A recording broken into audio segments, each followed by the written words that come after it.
Welcome to stock market news update. दोस्तों, इस video में आपको शेयर मार्केट से जुड़े नए अपडेट्स मिलेंगे।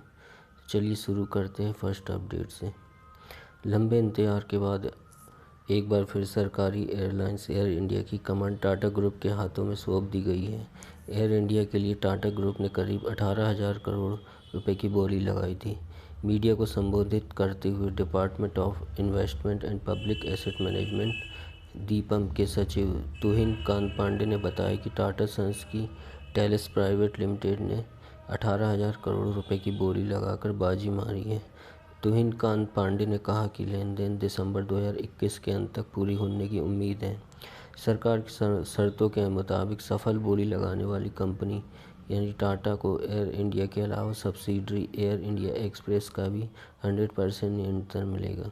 वहीं AISATS में 50% की हिस्सेदारी पर कब्जा होगा। AISATS प्रमुख भारतीय हवाई अड्डों पर कार्गो और ज़मीनी स्तर की सेवाओं को उपलब्ध कराती है। विनिवेश नियमों के मुताबिक टाटा को एयर इंडिया के घरेलू हवाई अड्डों पर 4,400 और 1,800 अंतर्राष्ट्रीय उड़ान के लैंडिंग की मंजूरी मिलेगी। वहीं पार्किंग आवंटन का नियंत्रण दिया जाएगा।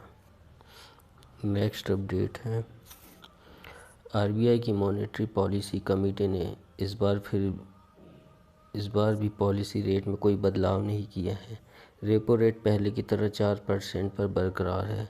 रिवर्स रेपो रेट भी पहले की तरह 3.35% पर बना हुआ है। यह लगातार 8वीं बार है जब RBI की मॉनेटरी पॉलिसी कमेटी ने पॉलिसी रेट को जस का तस बनाए रखा है। RBI ने आखिरी बार मई 2020 में रेपो रेट घटाया था। RBI हर 2 महीने में 3 दिन की बैठक करता और पॉलिसी रेट पर फैसला लेता है। RBI गवर्नर शक्तिकांत दास ने कहा कि MPC की पिछली बैठक के मुकाबले इस बार भारत की स्थिति ज़्यादा बेहतर है। ग्रोथ मजबूत हो रही और महंगाई दर पर उम्मीद से बेहतर स्थिति में है। मॉनेटरी पॉलिसी कमेटी ने फिस्कल ईयर 2021 के लिए GDP की ग्रोथ रेट 9.5% पर बरकरार रखा है। नेक्स्ट है, डिजिटल पेमेंट कंपनी मोबीक्विक को सेबी से IPO की मंजूरी मिल गई है। IPO के जरिए मोबीक्विक का 1900 करोड़ रुपए जुटाने की योजना है। माना जा रहा है कि कंपनी का इशू इसी साल दिवाली तक आ सकता है। मोबीक्विक का IPO 1900 करोड़ का होगा। इसमें से 1500 करोड़ रुपए के फ्रेश इक्विटी शेयर जारी किए जाएंगे। वहीं 400 करोड़ रुपए का ऑफर फॉर सेल होगा। American express travel related services company, Bajaj finance, Cisco system, sequoia capital India investment holding, sequoia capital India investment for tree line Asia master fund और कंपनी के promoter उपासना ठाकुर और विपिन प्रीत सिंह IPO में शेयर बेचेंगे। Next update है, घरेलू rating agency CRISIL ने बताया कि भारतीय कंपनी इस साल जुलाई से सितंबर तिमाही के दौरान पिछले साल की समान अवधि के मुकाबले 18 से 20% आय वृद्धि दर्ज कर सकती है। रेटिंग एजेंसी ने कहा कि नेट इनकम में शानदार वृद्धि, अधिक मात्रा और जिंसों की कीमतों में बढ़ोतरी दोनों से प्रेरित होगी।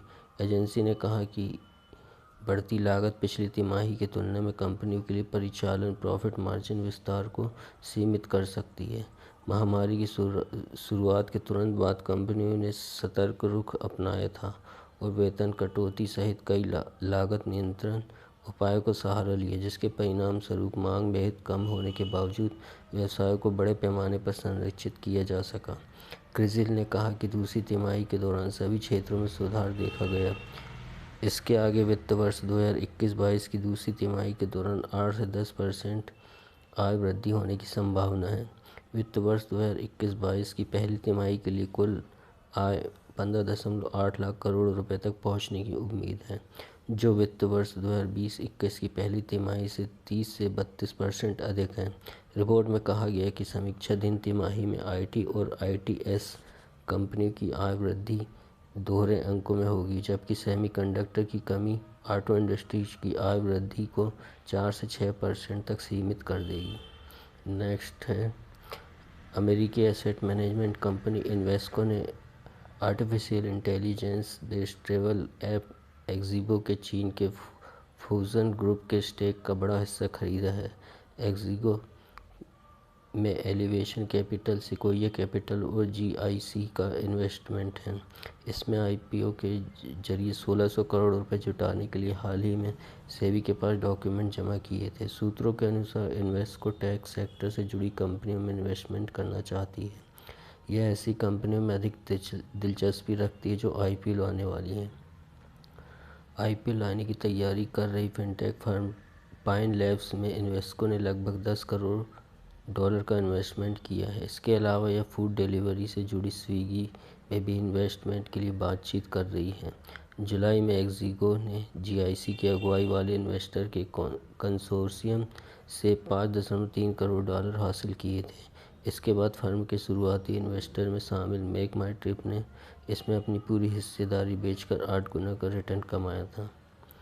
नेक्स्ट है टाटा ग्रुप की दो कंपनियां टाइटन और टाटा मोटर्स के शेयर 7 अक्टूबर 2021 के कारोबारी सत्र में नई ऊंचाई पर पहुंच गए। टाइटन के शेयर की कीमत जहां 10% से भी अधिक बढ़कर 2384 रुपये पर पहुंच गई, वहीं टाटा मोटर्स के शेयर 52 वीक के अपने उच्चतम स्तर पर 383 रुपये पर पहुंच गए और 12% से भी अधिक बढ़कर बंद हुए। टाटा ग्रुप के ये दोनों शेयर दिग्गज निवेशक और बिग बुल के नाम से मशहूर राकेश झुनझुनवाला के पोर्टफोलियो में शामिल हैं। 7 अक्टूबर 2021 को इन दोनों कंपनी के शेयरों में आई तेजी से राकेश झुनझुनवाला की नेटवर्थ सिर्फ एक दिन में 1125 करोड़ रुपए बढ़ गई। इस तरह बिग बुल ने टाटा ग्रुप के इन दो शेयरों से गुरुवार को कुल 1125 करोड़ रुपए कमाए। नेक्स्ट है जेएसडब्ल्यू एनर्जी ने 7 अक्टूबर को कहा कि उसने 810 मेगावाट पवन चक्की की आपूर्ति को लेकर जीई रिन्यूएबल एनर्जी के साथ एक समझौता किया है। कंपनी ने कहा कि 810 मेगावाट के तटवर्ती पवन चक्की की आपूर्ति देश भर में उसकी 2.5 गीगावाट नवीनीकरण परियोजनाओं के निर्माणाधीन पाइपलाइन के लिए की जाएगी। जेएसडब्ल्यू एनर्जी ने एक बयान में पवन चक्की की आपूर्ति 2022 की दूसरी तिमाही से शुरू होगी। कंपनी इस आपूर्ति का देश में 21 लाख से अधिक घरों की वार्षिक बिजली आवश्यकताओं को पूरा करने के लिए पर्याप्त हरित ऊर्जा का उत्पादन करेगी। जेएसडब्ल्यू एनर्जी के संयुक्त प्रबंध निदेशक एवं सीईओ प्रशांत जैन ने कहा कि हमें भारत के अक्षय ऊर्जा लक्ष्यों में योगदान करने के लिए एक उच्च तकनीक वाली औद्योगिक कंपनी जीई के साथ साझेदारी करने पर गर्व है।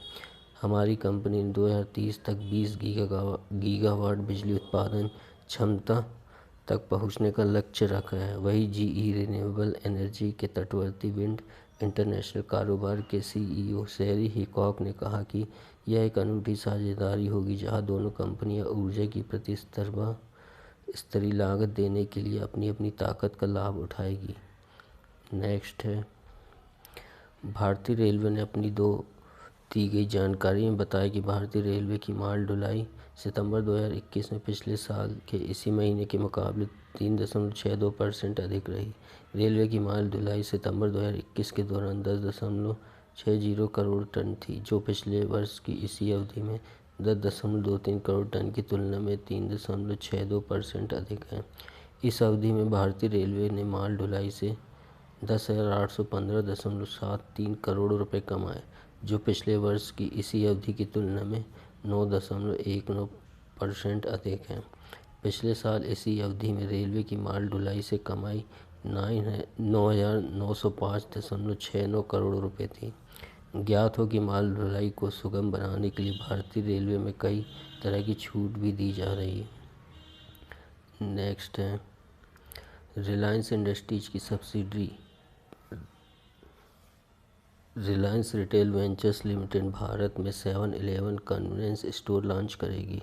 इसके लिए कंपनी ने भारत में स्टोर लॉन्च करने के लिए 7-Eleven इंक के साथ एक करार किया है। इस करार की खबर के बाद रिलायंस इंडस्ट्रीज के शेयरों में 1.5% का इजाफा देखने को मिला। आरआरबीएल की रिलीज में कहा गया कि इन स्टोर्स में स्नैक्स, स्थानीय ज़रूरतों के मुताबिक खाने पीने के सामान, रोज़मर्रा के इस्तेमाल में होने वाला सामान जैसे तमाम प्रोडक्ट मुहैया कराए जाएंगे। आरआरबीएल की डायरेक्टर ईशा अंबानी ने कहा कि 7-Eleven स्टोर रिटेल नज़रिए से दुनिया के सबसे बड़े ब्रांड में से एक है। एसईआई के साथ मिलकर हम जो नए रास्ते बना रहे हैं वो भारतीय ग्राहकों को उनके नज़दीक बेहतर सुविधा मुहैया कराएगी। वहीं एसईआई के प्रेसिडेंट और सीईओ जॉय पिंटो ने कहा कि आरआरवीएल के साथ हमारा रणनीतिक संबंध मुंबई शहर से शुरू होने जा रहा है। इसमें लाखों भारतीय उपभोक्ताओं के लिए बेहतर प्रोडक्ट मिलेंगे। रिटेलिंग इंडस्ट्रीज में टेक्सास की एसईआई कंपनी का बड़ा नाम है। 7-Eleven स्टोर्स के अलावा company speedway strips Ledo taco जैसी कंपनी को भी ऑपरेट करती है। एसईआई कंपनी स्लर्पी, बिग बाइट और बिग गल्प जैसे आइकॉनिक ब्रांड के लिए जानी जाती है। वही कंपनी ने सैंडविच, सलाद जैसे प्रोडक्ट्स को भी अपने कारोबार में शामिल किया है। नेक्स्ट है, देश के दिग्गज कारोबारी समूह टाटा मोटर्स ने कई सालों के नुकसान के बाद अपने कारोबार को बंद करने का फैसला कर चुके फोर्ड मोटर्स के तमिलनाडु और गुजरात प्लांट को खरीदने के लिए शुरुआती बातचीत की है। अगर यह सौदा पूरा होता है तो यह टाटा मोटर्स द्वारा अमेरिकी की दिग्गज कार कंपनी से किया जाने वाला दूसरा बड़ा सौदा होगा। मार्च 2008 में भारत की टाटा मोटर्स ने जैगुआर लैंड रोवर को फोर्ड से $2.3 अरब में खरीद लिया था।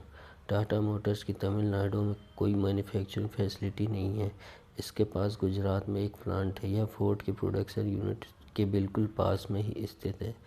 तमिलनाडु सरकार भी फोर्ड की मैन्युफैक्चरिंग यूनिट के लिए मालिक तलाश करने में दिलचस्पी ले रही है, जिससे कि वह राज्यों में लोगों को नौकरी देने संबंधित फैसले में तेजी ला सके। Thank you for watching this video.